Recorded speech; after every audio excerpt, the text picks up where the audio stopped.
Hello students, हम लोग शुरू कर रहे हैं प्रधानमंत्री और उसके कार्य और शक्तियाँ। हमें ज्ञात है कि जिस प्रकार से भारत में प्रधानमंत्री ही सर्वेसर्वा होता है प्रत्येक कार्य के लिए, उसी प्रकार से ब्रिटेन में भी यही व्यवस्था है कि सारे के सारे संवैधानिक कार्य अवश्य प्रधानमंत्री के नाम से नहीं होते, सारे के सारे कार्य राष्ट्रपति के नाम से होते हैं। लेकिन सारी की सारी जो कार्यवाहियां होती हैं उसमें प्रधानमंत्री अपनी महत्वपूर्ण भूमिका निभाता है। तो हम इस तरीके से इस चीज को देख सकते हैं कि ब्रिटेन और भारत के संविधान में इतनी अधिक साम्यता है कि उस साम्यता की वजह से वहाँ का यदि हम एक तैयार कर लेते हैं, जैसे भारत का राष्ट्रपति और ब्रिटेन के प्रधानमंत्री या जो भी, जैसे भारत का यही याद कर लिया मानो, तो केवल नाम में अंतर आएगा थोड़ा बहुत, बाकी सारी की सारी शक्तियां वही हैं। तो एक प्रश्न के साथ आपके दो प्रश्न तैयार हो गए। जैसे भारत का राष्ट्रपति तैयार किया तो ब्रिटेन के सम्राट की शक्तियां भी वही हैं जो भारत के राष्ट्रपति की हैं। तो ऐसे ही भारत के प्रधानमंत्री की शक्तियों को हमने अच्छे से याद कर लिया तो वही शक्तियां ब्रिटेन के प्रधानमंत्री की भी हैं। तो दोनों एक एक प्रश्न के साथ आपके दो दो प्रश्न तैयार हो गए। बस भारत और ब्रिटेन अलग अलग लिखना है। ब्रिटेन का प्रश्न है तो ब्रिटेन लिखना है, तो भारत का प्रश्न है तो पेपर भी अलग ही है। वैसे तो कोई आपको तैयारी एक साथ आपकी हो जाती है। तो आज का जो टॉपिक है हमारा वो है प्रधानमंत्री, क्योंकि प्रधानमंत्री अपनी समस्त कार्य किसके साथ करता है? मंत्रिमंडल के साथ करता है। तो जो भी कुछ कार्य है प्रधानमंत्री और मंत्रिमंडल के साथ मिलकर ही होते हैं। अतः इनकी शक्तियां और कार्य के बारे में हम लोग पढ़ेंगे कि किस रूप में प्रधानमंत्री के कार्य और शक्तियां इम्पोर्टेंस रखते हैं ब्रिटेन के संविधान में, और इसलिए जो भी कार्य प्रधानमंत्री के हैं मंत्रिमंडल उसके साथ ही जुड़ा हुआ है। तो टॉपिक तो यही है कि प्रधानमंत्री के कार्य और शक्तियां, लेकिन मंत्रिमंडल उसका अटैचमेंट के रूप में कार्य करता है। तो प्रधानमंत्री क्या है? पूरे की पूरे शासन व्यवस्था की आधारशिला है। हम सबको ज्ञात है क्योंकि ब्रिटेन में और भारत में संसदात्मक शासन व्यवस्था है, जिसकी वजह से सर्वोच्च पदाधिकारी, सर्वोच्च संवैधानिक पद जो है राष्ट्रपति का होता है, लेकिन उसकी शक्तियों का प्रयोग कौन करता है? प्रधानमंत्री और उसका मंत्रिमंडल करता है। इसीलिए डाइसी ने अपनी कोटेशन में कहा है कि कैबिनेट ब्रिटिश राजनीति की लाक्षणिक विसंगतियों में से एक है। यह शासन अधिकार का केंद्र है।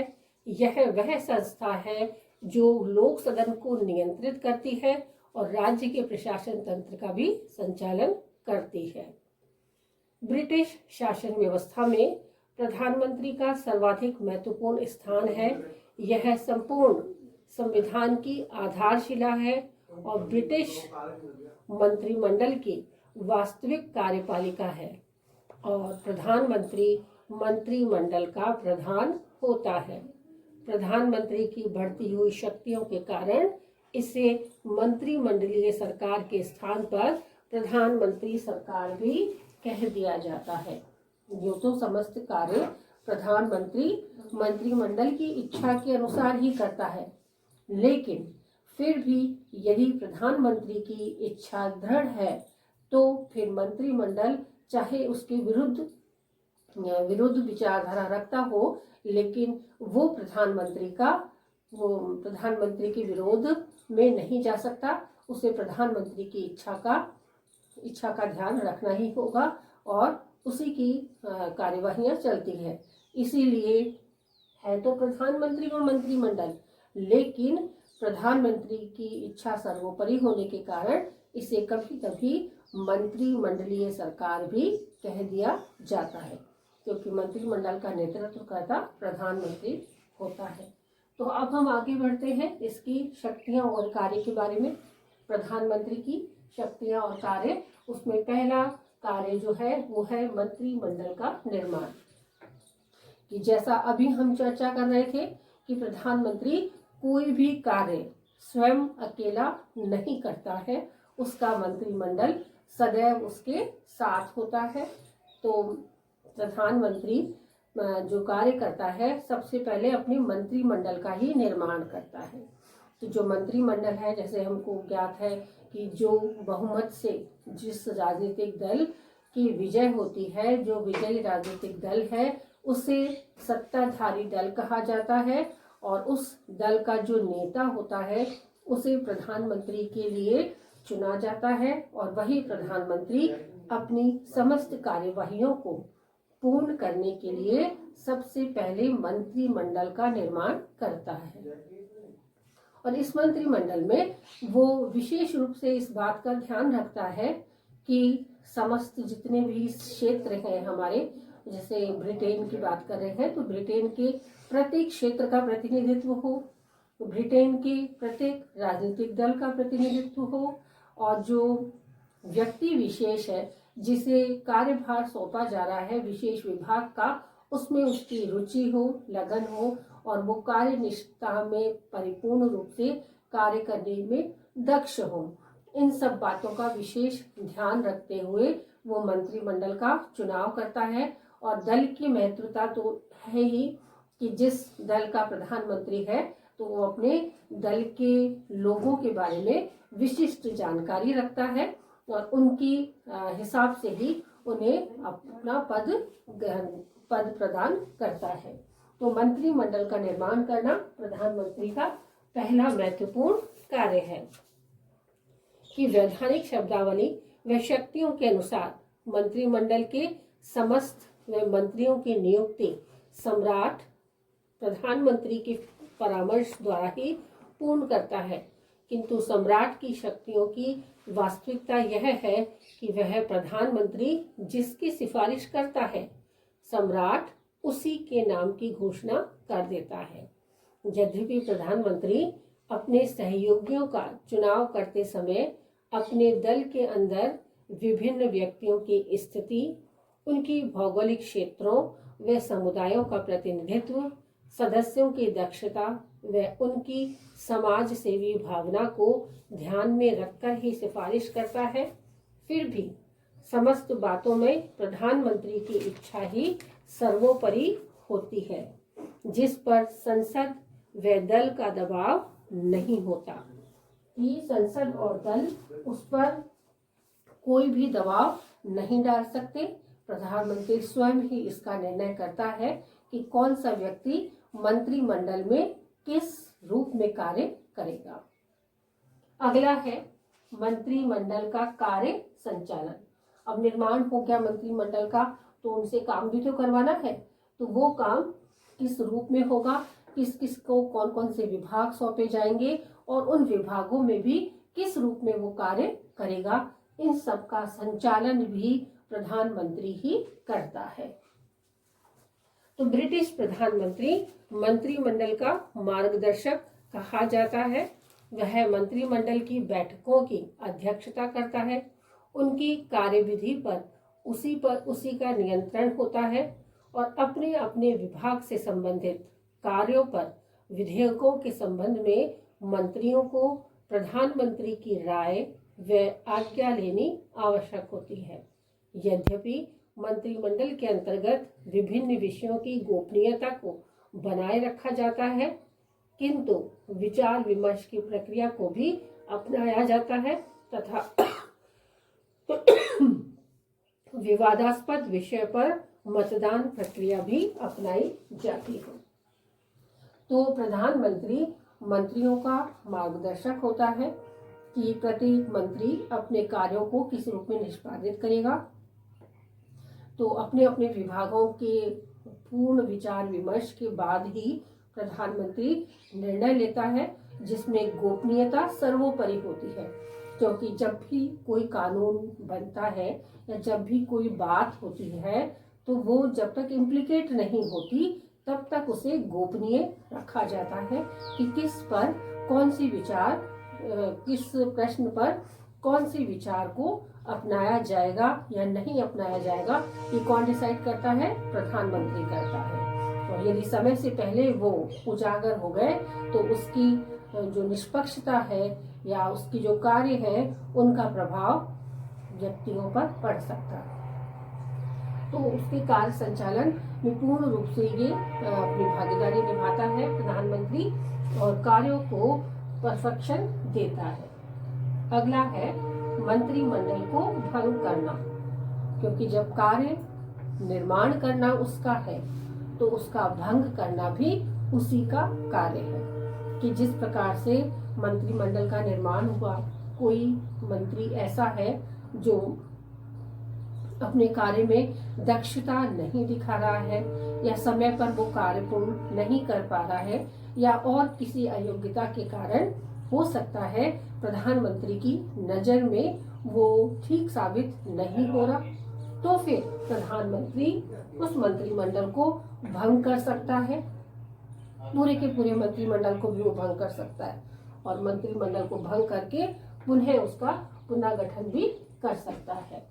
तो प्रधानमंत्री जब मंत्रिमंडल को भंग करता है तो ये विधि में एक विशेष रूप से उसकी बहुत ही उच्च स्थिति का भान हमें करवाता है कि विधि के अनुसार मंत्रियों को पदमुक्त करने का अधिकार सम्राट का होता है, लेकिन वही व्यवहार में यह परंपरा विकसित हो चुकी है कि सम्राट इन शक्तियों के प्रयोग के लिए प्रधानमंत्री से मंत्रणा अवश्य करता है।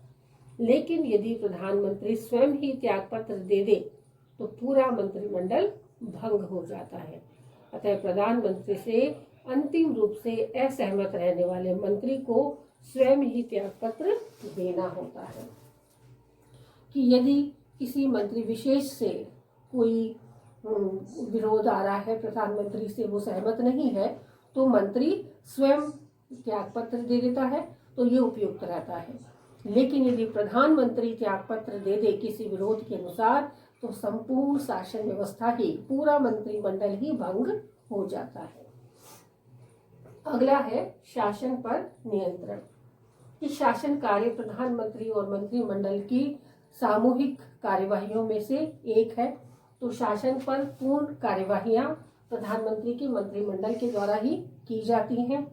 तो शासन पर इस तरह से प्रधानमंत्री का नियंत्रण भी बन जाता है कि कौन सा मंत्री किस विभाग में और किस दक्षता के साथ वो कार्य कर रहा है, इस पर वो पूर्ण निगरानी रखता है, पूर्ण नियंत्रण रखता है और देखता रहता है, समय समय पर उनको मार्गदर्शन देता रहता है ताकि वो अपने कार्य में पूर्णता ला सके और निपुणता के साथ वो कार्य पूर्ण कर सके।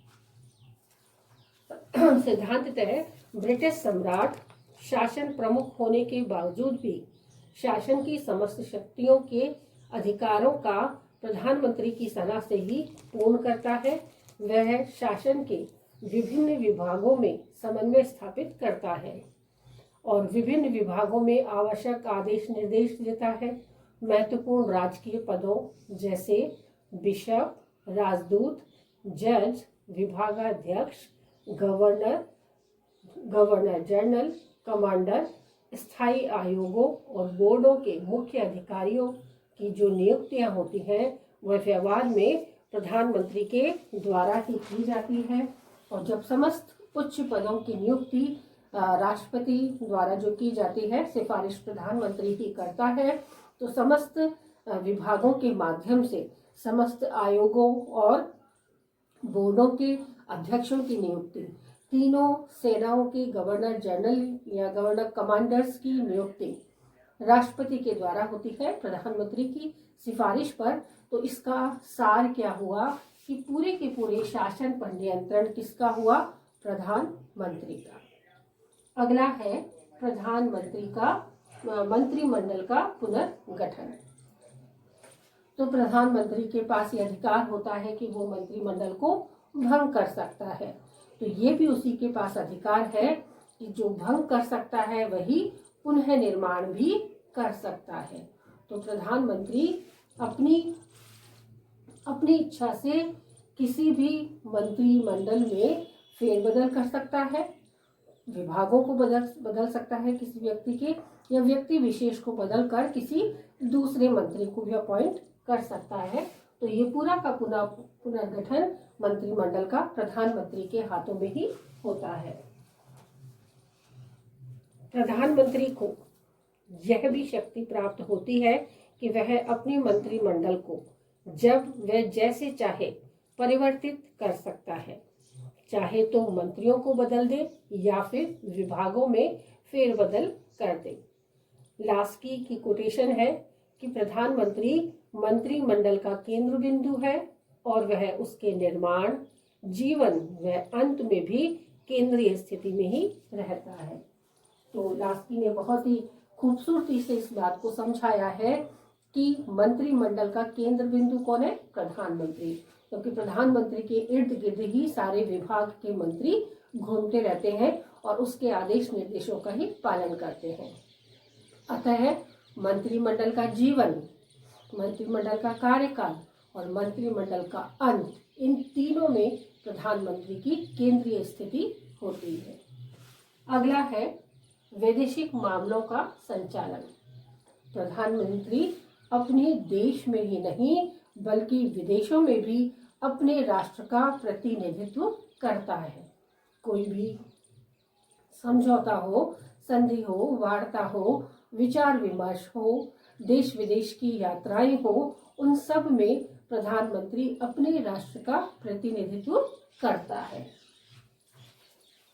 कि राजनीतिक, आर्थिक व अन्य महत्वपूर्ण सम्मेलनों में, चाहे कोई सा सम्मेलन हो, चाहे वो राजनीतिक सम्मेलन हो, चाहे से वो आर्थिक या व्यापारिक सम्मेलन हो या अन्य कोई महत्वपूर्ण सम्मेलन हो, तो अपने देश का प्रतिनिधित्व प्रधानमंत्री के द्वारा ही किया जाता है। राष्ट्रमंडलीय देशों में विचार विमर्श के लिए समय समय पर प्रधानमंत्री सम्मेलन करवाता है और उसकी अध्यक्षता भी स्वयं करता है। वैदेशिक संबंधों के संबंध में समझौते पर भी प्रधानमंत्री के राय से ही हस्ताक्षर होते हैं।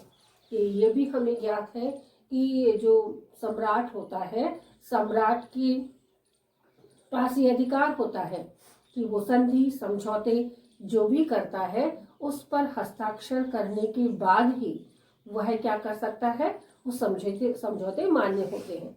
लेकिन यहाँ पर भी प्रधानमंत्री की भूमिका अहम रहती है और उस अहम भूमिका की वजह से ही वो अपने संपूर्ण कार्यों को पूर्णता देता है। अंतिम आज की जो टॉपिक, आज के लेक्चर में इसकी जो प्रधानमंत्री की कार्य और विशेषता है उनमें लास्ट है वित्त पर नियंत्रण।